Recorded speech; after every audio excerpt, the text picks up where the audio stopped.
எங்க அண்ணன் என்ன திட்டுவான், ஏய் என்ன வீட்டுல குரல் உயர்த்தி பேசுற, இதெல்லாம் மேடையில வச்சுக்கோ. மேடையில நான் அநியாயமாக பேசுறேன். 3 நாள் பேச மாட்டேன் எங்க அண்ணன் கிட்ட, அவனுக்கு தான் லாஸ். ஆனா எங்க வீட்டுல அப்படி சொல்ல மாட்டார். எங்க வீட்டுல என்ன தெரியுமா சொல்வார், மேடையில் எவ்வளவு நல்லா பேசுற, வீட்லயும் அப்படியே நடந்துக்கலாம்ல. இது எப்படி இருக்கு? படித்த பெண்ணை நிர்வகிக்க தெரிகிறது. படித்த பெண்ணுக்கு சுயமரியாதை அவசியம். அந்த சுயமரியாதை இல்லாத சூழல் எப்பொழுது வரும்? நான் ஒரு ரகசியத்தை சொல்ல போகிறேன். இப்போ ஒருவேளை நான் வேறு ஏதோ 2-3 இடங்களில் பேசியதை நீங்கள் தொலைக்காட்சியில் அல்லது காணொளியில் நீங்கள் கேட்டிருக்கலாம். கேட்டவர்கள் நினைவுபடுத்திக் கொள்ளுங்கள், தெரியாதவர்கள் தெரிந்து கொள்ளுங்கள். அன்னைக்கு சாயந்தரம் ஒரு 7:30 மணி இருக்கும், நான் வீட்டுக்குள்ள போறேன். எங்க வீட்டுல உருது பேசுவாங்க எல்லாரும். எங்க அம்மா ஒரு சீரியல் பார்த்துட்டு உட்கார்ந்து இருக்குது. பசி எனக்கு. அம்மா சாப்பாடுன்னு இரு, சீரியல் முடிச்ச உடனே போலாம். அந்த சீரியல் ஒரு புராண கதைக்கான சீரியல். நான் உங்க எல்லாருக்கும் சொல்றேன், காட்சிகள் எது வேண்டுமானாலும் இருக்கலாம், ஆனால் அது நம்முடைய வாழ்க்கையில் ஏதோ ஒன்றை நமக்கு கற்றுக் கொடுத்து போகிறது. ஒண்ணு இப்படி இருன்னு சொல்லுது, இல்லைன்னா இப்படி இருக்காதுன்னு சொல்லுது. கற்றுக்கொண்டு ஒன்றை கடந்து போவதற்குள்ள எங்க அம்மாட்ட பசி, உட்காரு இதை முடிச்சுட்டு வரேன் அப்படின்னா நான் உட்கார்ந்துட்டேங்க. ஆடாடாடா, ஒரு 10 நிமிஷம் என் லைஃப்ல நான் 1000 புத்தகங்களை படித்தாலும் 1000 அறிவுரைகளை கேட்டாலும் மூளைக்குள் உரைக்காத ஏதோ ஒன்று அப்படி பத்த வச்ச மாதிரி உள்ள டப்புன்னு வெடிச்சு ஒரு திரை கிடைச்சது. இப்ப லைட்டுங்கிறோம்ல, வெளிச்சம். வாட் இஸ் லைட்னு கேட்டாங்க. பாப்லோ நெருடா சொல்றான், I cannot explain what is light, but I can say for some extent light is a shadow of God என்கிறான். வெளிச்சம் என்பது இறைவனின் நிழல்ங்கிறாங்க. அவன் டீப்பா யோசிச்சு பாருங்களேன், இதுவே இறைவனின் நிழல்னா இறைவன் எப்படி இருப்பான்? ஐன்ஸ்டீன் சொல்லுகிறான், வயிற்றில் இருக்கக்கூடிய குழந்தைக்கு கடவுள் என்றால் எப்படி நமக்கு புரியாது என்பதனை சொல்லுகிறேன். வயிற்றில் இருக்கக்கூடிய குழந்தைக்கு ஆறு இப்படி இருக்கும், மலை இப்படி இருக்கும், கடல் இப்படி இருக்கும் என்று சொன்னால் எப்படி புரியாதோ அப்படி வயிற்றில் இருக்கக்கூடிய குழந்தைக்கு புரியாத இயற்கை போல மனிதர்களுக்கு கடவுள் என்பது புரிவதே இல்லை என்கிறான் ஐன்ஸ்டீன். விளக்கத்தானே முடியும். ஆத்தி சூடி இளம்பிறை அணிந்து மோனத்திருக்கும் முழு வெண் மேனியான், கரு நிறம் கொண்டு பார்க்கடல் மிசை கிடப்போன், இயேசுவின் தந்தை மகமது நபிக்கு மறை அருள் புரிந்தோன் என்று பல மதத்தினர் உருவகத்தாலே உணர்ந்தும் உணராதும் பரவிடும் பரம்பொருள் ஒன்றே. அதன் இயல்பு ஒளி உரு அறிவாம், அதன் நிலை கண்டார் அல்லலை அகற்றினார், அதன் நிலை அறிந்து அமர வாழ்வு எய்துவோம். பாரதி. முடிஞ்சா புரிஞ்சுக்கோங்க, புரிஞ்சு கடந்துக்கோ. அந்த காட்சியை நான் பார்க்கிறேங்க. அது ஒரு புராண காட்சி. இதை நான் ஏன் இந்த ஆண்களுக்கு மறந்துருங்கன்னு சொன்னேன், ஏன் பெண்களுக்கு மறக்க கூடாதுன்னு சொன்னேன்னு இப்ப புரிஞ்சிடும். ஒருத்தன் தவம் செய்யறான், அரக்கன். அவன் பேர் துர்கா மா அசுர். அவன் பேரழகனா இருக்கிறான். ஆம்பளை பிள்ளைங்க தான் பொம்பளை பிள்ளைங்களை அழகுன்னு சொல்லணுமா? பொம்பளை பிள்ளைங்க சொல்லக்கூடாதா? சொல்லலாமா? இந்த பாப்பா சொல்லலாம். அவன் உண்மையிலேயே அழகா இருந்தா. கடலோடிய கண்கள், பெரிய அப்படி முடி அப்படி இருக்கு, 6 அடிக்கு இருக்கிறான், 6 பேக், தவத்துல இருக்கிறான், கருப்பு கலர்ல ஒரு பஞ்சகச்சமாய் கட்டிட்டு அப்படி உட்கார்ந்துருக்கான். பெரிய ஒரு பொட்டு, கருப்பு கலர்ல ஒரு பொட்டு வச்சிருக்கான். என்ன அழகு! அரக்கனா? நான் அப்படியே பார்த்துக்கிட்டே இருக்கிறேன். எங்க அம்மா இல்ல, திரும்பி பார்த்தாங்க, பசிக்குது பார்த்து முடியுன்னு. அவன் இப்படி, அதுக்கப்புறமா நான் கதைக்குள்ள போயிட்டேங்க. அவன் இப்படியே உட்கார்ந்து இருக்கிறானா, காளி அப்படின்னா டப்புன்னு காளி வந்துட்டான். காளி என்ன பேர் அழகுங்கிறீங்க? இப்படி இருக்கிறாங்க அழகி, ஆனா கருப்பா இருக்கிறான். என்ன? உன்னிடம் ஒரு வரம் வேண்டும், சொல். நாளைக்கு எனக்கும் ஆதிபரா சக்திக்கும் போர். நான் இந்த அழகு கிழகு எல்லாத்தையும் விட்டுட்டு கதைக்குள்ள போயிட்டேன். ஆதிபரா சக்தியை நான் கொல்ல வேண்டும். அவளை கொல்வதற்கு உன்னிடம் தான் உபாயம் இருப்பதாக சொல்கிறார்கள். எனக்கு உபாயத்தை சொல், நான் அவளை கொல்ல வேண்டும். அவ சிரிக்கிறா, சிரிச்சு சொல்ற, ஆதிபரா சக்தியை கொல்ல முடியாது. நாம எல்லாம் நினைச்சுக்கோங்க, இங்க வீட்டில் இருக்கக்கூடிய அனைத்து பெண்களும், எல்லா ஜாதி மத எல்லைகளை கடந்த பெண்களும் சொல்லுகிறேன், நானும் உட்பட நாம் எல்லோரும் ஆதிபரா சக்திகள் தான். இந்தியாவில் ஒரு வசதி என்ன தெரியுமா? இந்த உலகத்துல எந்த நாட்டிலையும் கிடையாதுங்க. பர்வீன் சுல்தானாவை பராசக்தியாக பார்க்கக்கூடிய ஒரு வாய்ப்பு இந்திய நாட்டில் தான் உண்டே தவிர வேறு எந்த நாட்டிலும் கிடையாது. இந்த சமூக நீதி இங்கே தான் உண்டு. அவ உட்கார்றா, முடியாதுங்கிறா.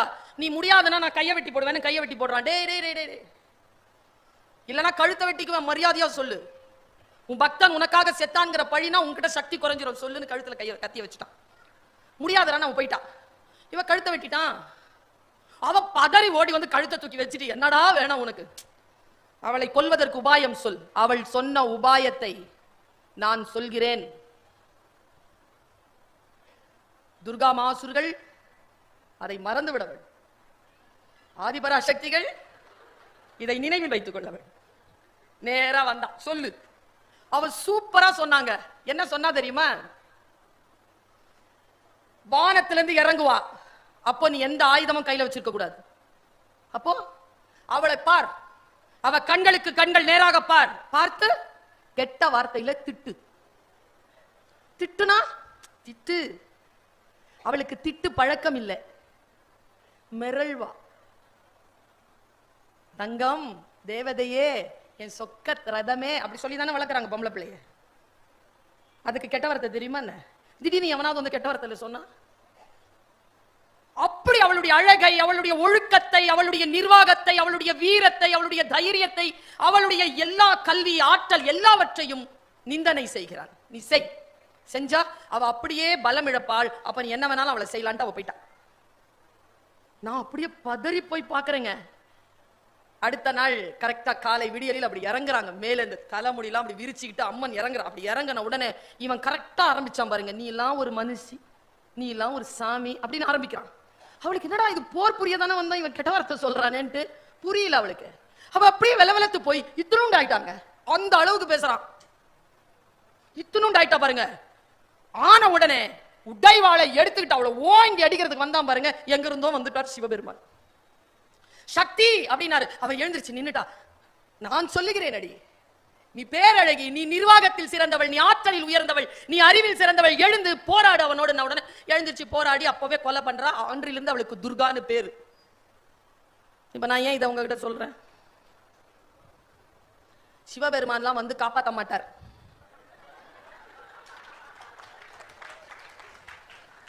நமக்கு முன்னால இருக்கிறாள் நம்ம சக்தி நிலையை இழக்கணுங்கிறதுனால தான் கெட்ட வார்த்தையில பேசுறான். அதை இக்னோர் பண்ணிட்டீங்கன்னா அவனை எளிதிலாக ஜெயித்து கொண்டு போகலாம். எப்படி ஒரு தவறான விஷயத்தை எதிர்கொள்வது? நீங்கள் முடிவு செய்து விட்டீர்கள் வச்சுக்கோங்க, என் வாழ்க்கை இது, நான் என்னுடைய சுயமரியாதையுடன் வாழ்கிறேன், என் சுயத்தை யாராலும் தொட்டுவிட முடியாது என்று நீங்கள் எழுந்து நிற்கின்ற பொழுது இந்த உலகத்தில் உங்களை யாராலும் அடிமைப்படுத்த முடியாது, உங்களை யாராலும் கேவலப்படுத்த முடியாது, உங்களை யாராலும் வெல்ல முடியாது என்கின்ற நிலை வருகின்ற பொழுது நீங்கள் பெரிதினும் பெரிது கேள் என்கின்ற நிலைக்கு உயர்கிறேன். பேரன்பு படைத்து இருப்பதும் சுயமரியாதையுடன் விளங்குவதும். நான் பைபிளில் ஒரு வார்த்தை படித்தேன். அது என்னை மிக மிக யோசிக்க வைத்தது. வாசிப்பதைத்தான் செய்யும். மிக முக்கியமான விஷயங்களை சொல்லுகிறேன். இப்போ குற்றம் என்பது வேறு, குற்ற உணர்வு என்பது வேறு. குற்றத்திற்கு தண்டனை உண்டியா? குற்ற உணர்வுக்கு ஏது தண்டனை? தன் ஆன்மாதான் தண்டனை. தன்னைத்தானே தான் அது அது ஒண்ணுமில்லாமாக்கும். பஷீர் எழுதிய ஒரு கதையை நான் சொல்லுகிறேன். பாஸ்கரதாசின் கொலை என்கின்ற ஒரு கதை, சின்ன கதை. பாஸ்கரதாஸ்னு ஒருத்தர் இருப்பான். அவன் மிகப்பெரிய பணக்காரன், பேரன்பு கொண்டவன். தெருவில் தன்னுடைய நண்பனை பார்ப்பான்.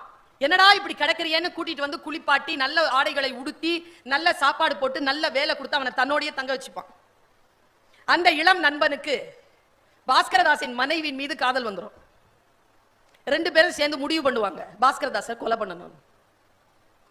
இதான் கதை. படித்து விதிர்விதிர்த்து போனேன். என்ன செய்யறான், எப்படி கொல்றதுன்னு ரெண்டு பேரும் திட்டம் போடும்போது அவன் மனைவி சொல்றா, அவர் சோஃபால உட்கார்ந்துருக்கும் போது பின்னால போய் கழுத்தை பிடிச்சி நெருக்கிடு. சரின்னு போய், நானு தெரியாதுல்ல, எப்படி தெரியும், நீ பின்னால தானே அடிக்கிற, தெரியாது. நேரா போய் பின்னால இப்படி போட்டு இழுப்பான் பாருங்க. அந்த கலாட்டால அப்படி திரும்பி பார்த்துருவான். நண்பன் கொலை செய்கிறான்னு தெரிஞ்சு போய், தெரிஞ்ச அந்த வினாடியிலே கண்கள்ல இருந்து உயிர் கிளம்பிடும், செத்துருவான். இந்த பின்னால அடிச்சான்ல அந்த நண்பன், தன் நண்பனுக்கு துரோகம் செஞ்சான்ல, அவனுக்கு ஒரே ஒரு விஷயம் மனசுல இருக்கும், தான் கொலை செய்ததை தன் நண்பன் தெரிந்து கொண்டான்.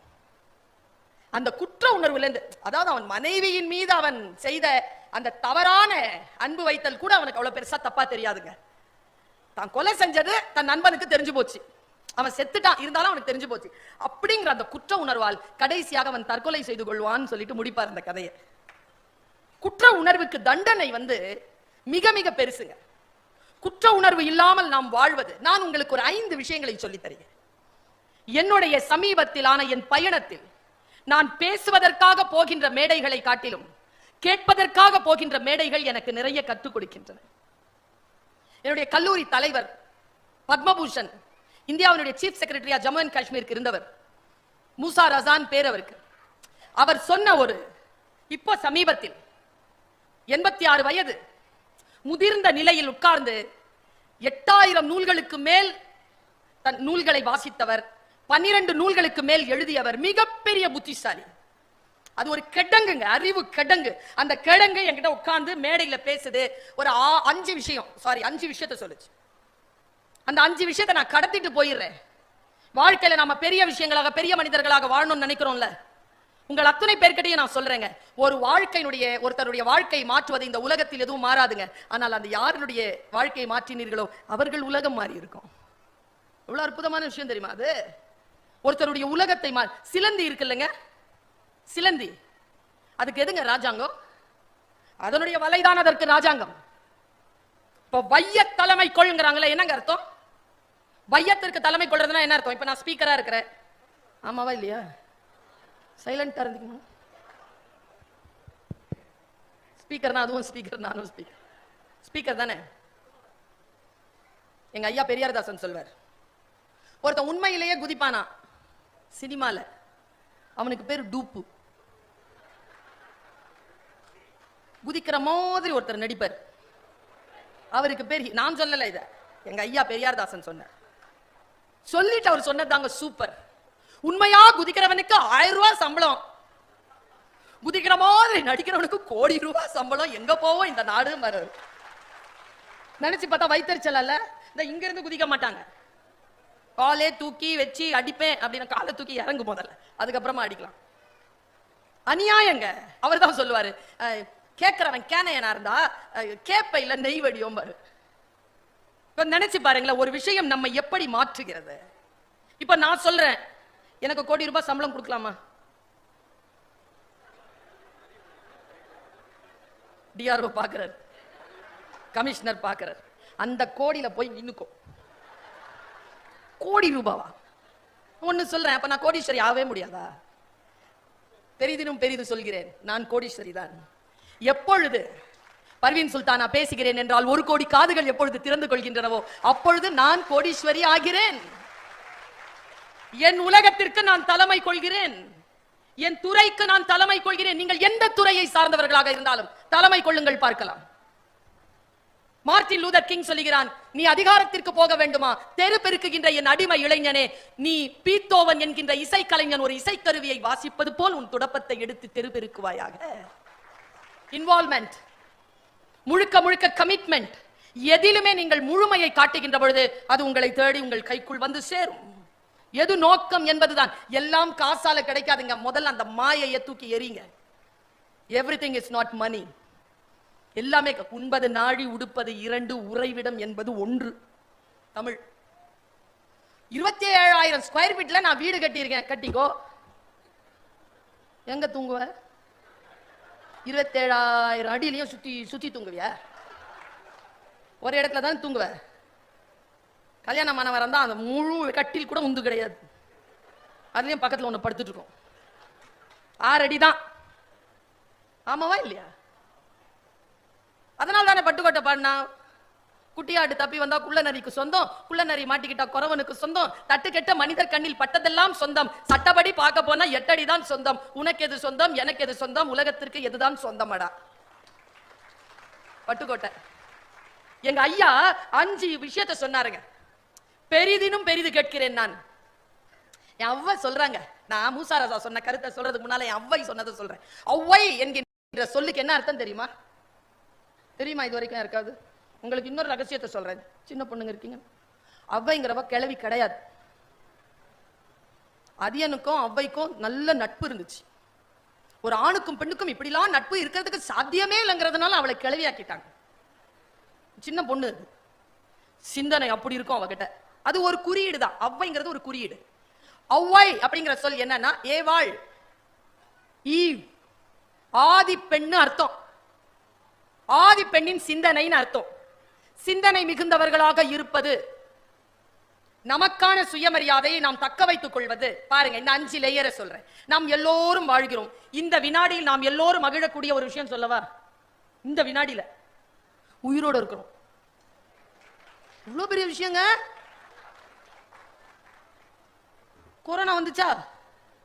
3 லேயர் வந்துச்சா? ஃபர்ஸ்ட் லேயர்ல தெரிஞ்சவங்க போனாங்க, செகண்ட் லேயர்ல கான்டாக்ட்ல இருந்தவங்க எல்லாம் போயிட்டாங்க. நாம போல இல்ல, கொண்டாடலாமா இல்லையா? இந்த வினாடியை கொண்டாடலாமா இல்லையா? இந்த சகோதரி சொல்கிறேன், life itself is sufficient to celebrate. வாழ்க்கை வாழ்ந்து கொண்டிருப்பதே கொண்டாட்டத்திற்குரியதுதான். கொண்டாட்டத்திற்கு என்று ஒரு நாளை தேடிக்கொண்டு அப்படி சந்தோஷமா இருங்களேன். என் அவ்வை சொல்றாங்க, பெரிது எது தெரியுமா? அவ வந்து அந்த மார்க்கத்தை சொல்கிறார், இந்து மார்க்கத்தை சொல்கிறார். பெரிது பெரிது புவனம் பெரிது, உலகம் தான் பெருசு. புவனமோ நான்முகன் படைப்பு. நான்முகன் திருமால் உந்தியில் பிறந்தோன், திருமால் அலைக்கடல் துயின்றோன், அலைக்கடல் சிறுமுனி கலசத்துள் அடக்கம், சிறுமுனி கலசம் புவியில் சிறு மண், புவியோ அரவினுக்கொரு தலைபாரம், அரவு உமையவள் சிறுவிரல் மோதிரம், உமையவள் ஈசனுள் ஒடுக்கம், ஈசன் தொண்டருள் ஒடுக்கம், தொண்டரின் பெருமையை சொல்லவும் வேண்டுமோ. தொண்டு தாண்டா பெருசுன்ட்டாவ, சாமி கூட பெருசு இல்லையா? அதானே திருமூலர் தான் சொல்றான், படமாடும் கோவில் பகவர் கொன்றியில் நடமாடும் கோவில் நம்பர் கதாக, நடமாடும் கோவில் நம்பர் கொன்றியில் படமாடும் கோவில் பகவர் கதாக. சாமிக்கு கொடுத்தா மனுஷனுக்கு வராது, மனுஷனுக்கு கொடுத்தா சாமிக்கு போயிடும். எவ்வளவு சிம்பிளா சொல்ற பாருங்க. அவ்வளவு பெரிய கருத்துங்க. அது சிம்பிளா சொல்றேன். இந்த 5 பாயிண்ட் சொன்னல, அதை சொல்றதுக்கு முன்னால் அதான் ஃபைனல் பாயிண்ட். இன்னொரு 5 to 10 minutes இருக்கு என் பேச்சு முடிய. என் மனசை உருக்கின ஒரு விஷயம், அதை கடத்திட்டு போயிடவா? என் மனசை ரொம்ப எதெல்லாம் ரொம்ப ஆழமா பாதிக்கிறதோ அதை நான் நேசிக்கக்கூடிய என் மக்களிடத்தில் சொல்ல வேண்டும் என்கின்ற வேட்கை எனக்கு எப்பொழுதும் உண்டு. தொடர்ந்து நாம் கேட்கக்கூடிய கேள்விகள் தான், தொடர்ந்து நாம் கேட்கக்கூடிய வார்த்தைகள் தான் திடீர்னு எப்படி புதுசா தெரியுது நமக்கு? எவ்வளவோ நாளா கேட்ட வார்த்தை தான்ப்பா, திடீர்னு சொல்லும் போது, ஏய் நீ எவ்வளவு நல்லா சமைக்கிற தெரியுமா, அப்பா சொல்லியிருக்கிறார், அம்மா சொல்லி, குழந்தை சொன்னா எவ்வளவு சந்தோஷமாங்க இருக்கு. முந்தானேத்து ஒரு ஸ்கூலுக்கு பேச போயிருந்தேங்க, கதிரவன் ஸ்கூல் சொல்லி, திருப்பூர்ல இருக்குங்க.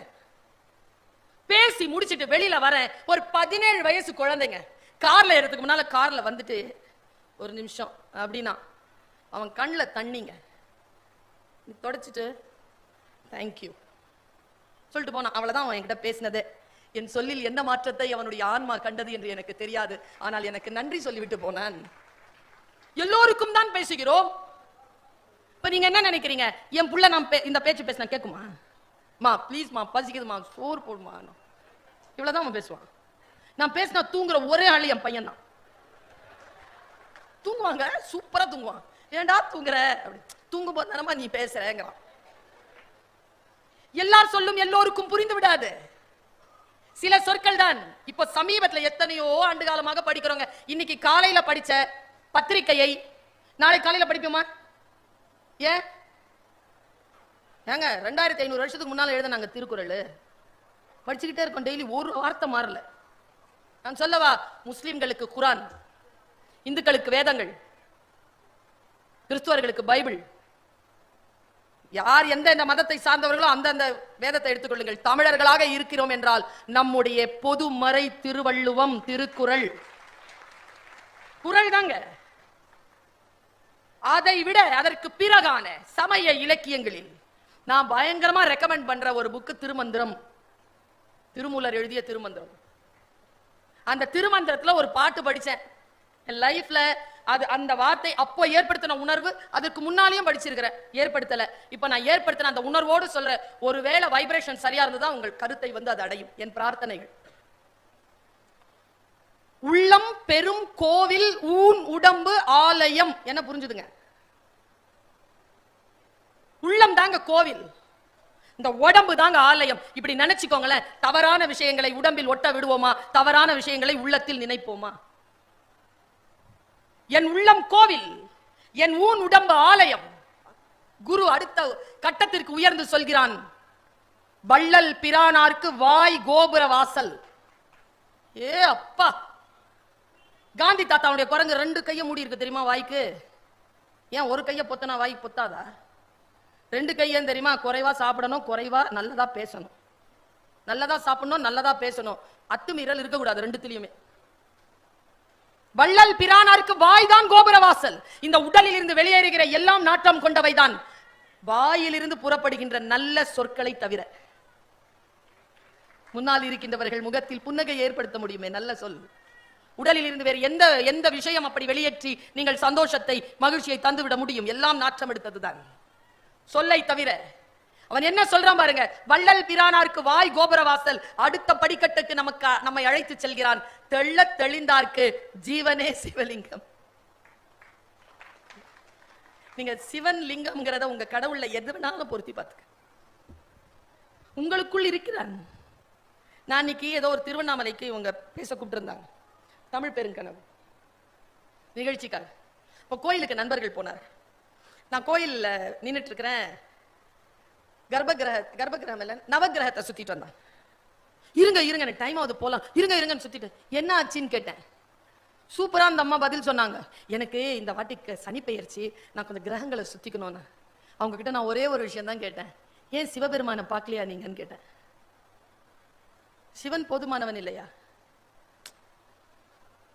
ஞாயிறு திங்கள் செவ்வாய் புதன் வியாழன் வெள்ளி சனி பாம்பு இரண்டும் ஆசரு நல்ல நல்ல அவை நல்ல நல்ல அடியார்க்கு மிகவே. படிக்கலையா கோளர் திருப்பதிகம்? கோலங்கள் என்ன செய்யும்? சீவன் சிவனாக உள்ளே இருக்கின்ற பொழுது என்று கேட்கிறார் திருமூலர். எனக்கு புரிகிறது, உங்களுக்கு புரிகிறதா? தெள்ள தெளிந்தார்க்கு சீவனே சிவலிங்கம். அடுத்த கட்டத்துக்கு போய் நிறுத்தணும் பாருங்க, நம்மள கை பிடிச்சுக்கிட்டு. இது எல்லாம் ஒழுக்கமா நீ வாழ்ந்தனா உன் புலன்கள் இருக்குல்ல, கள்ளத்தனம் செய்யறதுக்கு உன்னை ஆக்கிரமித்து இருக்கக்கூடிய கள்ள புலன் ஐந்தும் காடா மணி விளக்கு. நீ செய்யும் காரியங்களுக்கு அது மணி விளக்காக வந்து வெளிச்சம் தரும். என்ன சொல்லுங்க இது? 75 வயசுல புரிஞ்சு பிரயோஜனம் கிடையாது. 25 வயசுல புரிஞ்சுக்கோ. 75 வயசுல இவங்க ஆண்கள் டைலாக் சொல்லுவாங்க தெரியுமா? உன்னை கரம் பிடித்தேன், வாழ்க்கை ஒளிமயமானதடி, பொன்னை மணந்ததனால் சபையில் புகழும் கூடுதடி, காலச்சுமை தாங்கி போலே மார்பில் நினைத்தாய், வீழும் கண்ணீர் துடைத்தால் என் விம்மல் தனியும், என் தேவையை யார் அறிவார் உன் போல். இப்போ சொல்லு, அத 30 வயசுல சொல்றது. கோத்து வச்சிருக்கோம்ல, நானும் எதிர்பார்த்துட்டு தான் இருக்கிறேன் 75 வயசு ஆகட்டும் அந்த ஆளுக்கு. வாழ்க்கையில் சிறிய வயதிலே, சிறிய வயது என்று இல்லை என் உறவுகளே, வாழ்க்கையில் அந்த வினாடியில் ஏதேனும் வந்து சேர்ந்தால் அந்த வினாடியில் விழித்துக் கொள்ளுங்கள், அதை சிக்கென பிடித்துக் கொள்ளுங்கள். மிகப்பெரிய எல்லையை அடைவதற்கு சாதாரணமாக அப்படி போகக்கூடியவர்கள் நம்முடைய வாழ்க்கையில் மிகப்பெரிய மாற்றத்தை ஏற்படுத்தி சென்று விடுகிறார்கள். எங்க ஐயா சொன்ன அந்த 5 விஷயத்தை சொல்றேன். நாம் எல்லோரும் வாழ்கிறோம். நமக்கான நோக்கம் என்னவாக இருக்கிறது? ஃபர்ஸ்ட் லேயர்லயே வாழ்ந்து முடிஞ்சிடறோம். காலையில எழுந்திருச்சு வேலைக்கு போறோம் பாத்தீங்களா, வேலை முடிச்சு முடிஞ்சது வாழ்க்கை. அதுக்கப்புறம் ஒன்னும் யோசிக்கிறது இல்லை. சில பேர் இருப்பாங்க சார், உங்க டிபார்ட்மெண்ட்ல இருக்காங்கன்னு தெரியாது, எங்க கிட்ட இருக்கிறாங்க. 40 வருஷமா ஒரே சேர்ல உட்காந்துருப்பாங்க, பார்த்திருக்கீங்க? குழி விழுந்துரும் அந்த சேர், எதையுமே மாத்த மாட்டாங்க, அப்படியே வாழ்ந்துட்டு போறது, ஒரு மாற்றம் இல்லை. எங்க பாப்பா சொல்வாரு, மீசாப்பேட்டில பிறப்பான், ராயப்பேட்டையில கல்யாணம் பண்ணுவான், தேனாம்பேட்டையில வேலைக்கு போவான், குரோம்பேட்டையில ஏதாவது வேலை இருந்தா போயிட்டு வருவான், அப்புறம் கண்ணம்மாப்பேட்டையில வந்து படுத்துக்குவான். 6 கிலோமீட்டர் அதோட வாழ்க்கை முடிச்சுக்கிறது. இந்த ராத்திரி வருவாங்க தெரியுமா, வீட்டுல 11 மணிக்கு வரும். என்ன ஏங்க லேட்டா வந்து? சாப்பிட்டியா? பிள்ளைங்களாம் சாப்பிட்டாச்சா? செலவுக்கு ஏதாவது காசு வேணும்? தூங்கு. இது சொல்றதுக்கு தான் 11:30 மணிக்கு வந்தியா நீ? லேயர்ஸ் இருக்கு இல்லைங்க லைஃப்ல, லேயர்ஸ். அதுல ஃபர்ஸ்ட் லேயர் வாழ்க்கையில் சம்பாதிப்பது, அதோட வேலையை முடிச்சுக்கிறோம் நாம. எங்க ஐயா மூசா ரசா சொன்னார், 2வது லேயருக்கு போ, அதுதான் குடும்பம். Have connect with your spouse, have connect with your children. தொடர்போடு இருங்கள். எங்க தொடர்போடு இருக்கிறது? நீங்கள் தொடர்பு கொள்ளும் வாடிக்கையாளர். ஏங்க நான் வீட்டுக்காரருக்கு போன் பண்றேன், என்ன வார்த்தைங்க அது? நீங்கள் தொடர்பு வாடிக்கையாளர், உங்கள் தொடர்பு எல்லைக்கு வெளியில் இருக்கு, அது பரவாயில்ல. அவர் எனக்கு போன் போட்டார். நீங்கள் தொடர்பு கொள்ளும் வாடிக்கையாளர் வேறு யாரோட பேசிக்கொண்டு தேவையா இது? இந்த சாத்தான் வச்சா பாருங்க பேரு ஆப்பிள்னு.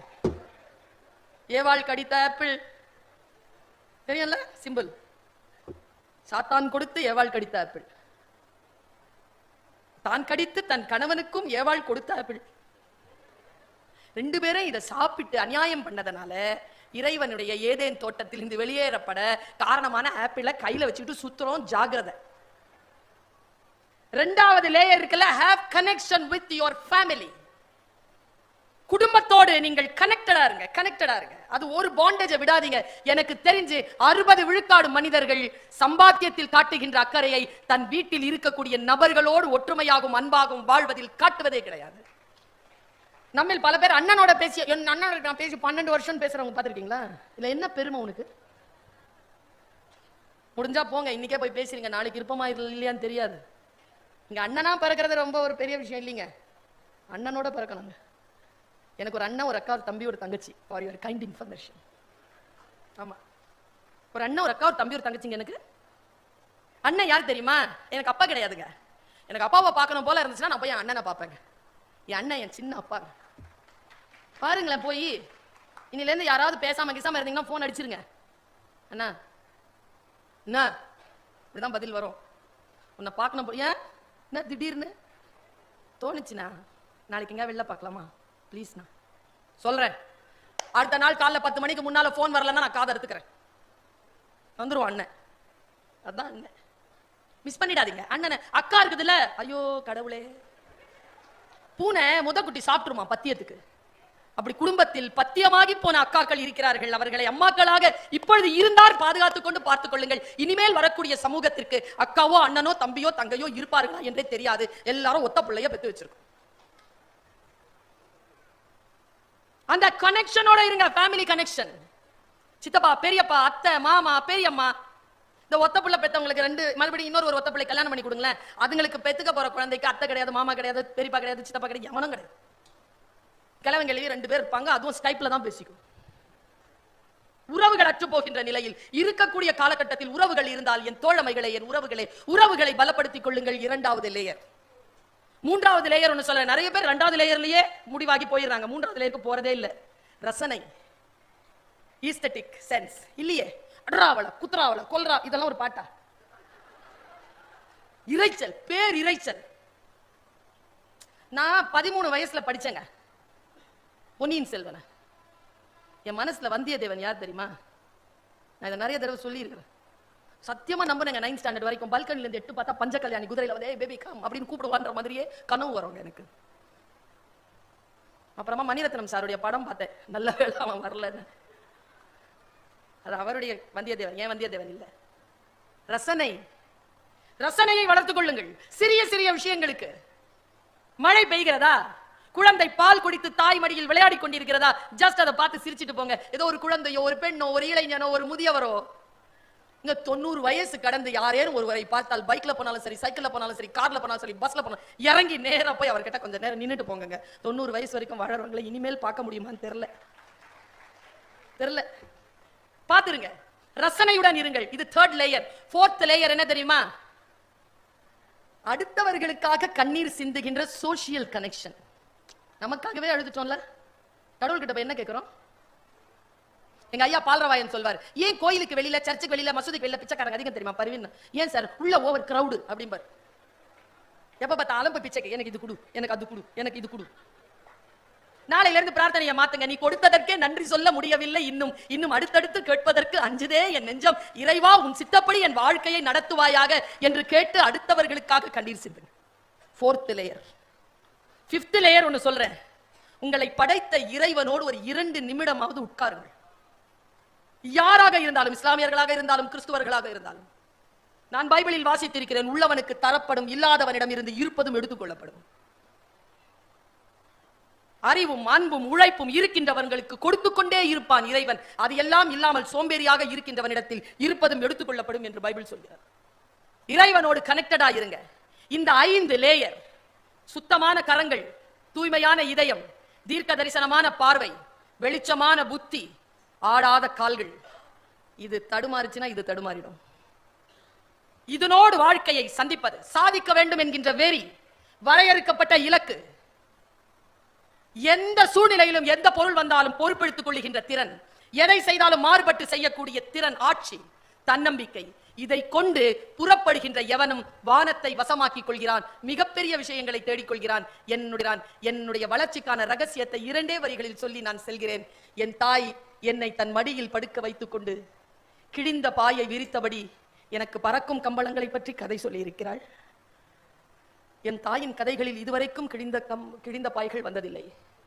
அதனால் தான் நான் பறக்கும் கம்பளங்களில் இருக்கிறேன். பறக்கும் கம்பளங்களை பற்றி கதை சொல்லுங்கள். அங்கே இருங்கள், நான் சிறகு விரித்திருக்கும் ராஜாளி, வானம் விருந்திருக்கிறது, வாருங்கள் பரப்போம். கடலூரில் முதல் புத்தக திருவிழா தொடங்கிவிட்டது. வாசிப்பு பழக்கத்தை கூட்டிக் கொள்ளுங்கள். எந்த புத்தகத்தை காலில் பட்டாலும் எடுத்து கண்ணில் ஒத்திக்கணுங்கிற அவசியம் இல்லை. சில புத்தகங்கள் காலில் எட்டி உதைக்கப்பட வேண்டிய புத்தகங்களும் உண்டு. படித்தால் தெரியும் நமக்கு. அறிவுதான் நமக்கான செல்வம். அந்த அறிவு செல்வத்தை கூட்டிக் கொள்ளுங்கள். யாரோ ஒருவன் தொட்ட சிகரத்தை தொடுவது அல்ல சிகரம் தொடுவது, நம் உயரத்தின் எல்லையை தொடுவதுதான் சிகரம் தொடுவது. அதை தொட்டு நிற்போம், அதுதான் பெரிதினும் பெரிது என்று சொல்லிக்கொண்டு வாய்ப்பளித்தமைக்கு நன்றி பாராட்டி இடம் சார்கிறேன். நன்றி.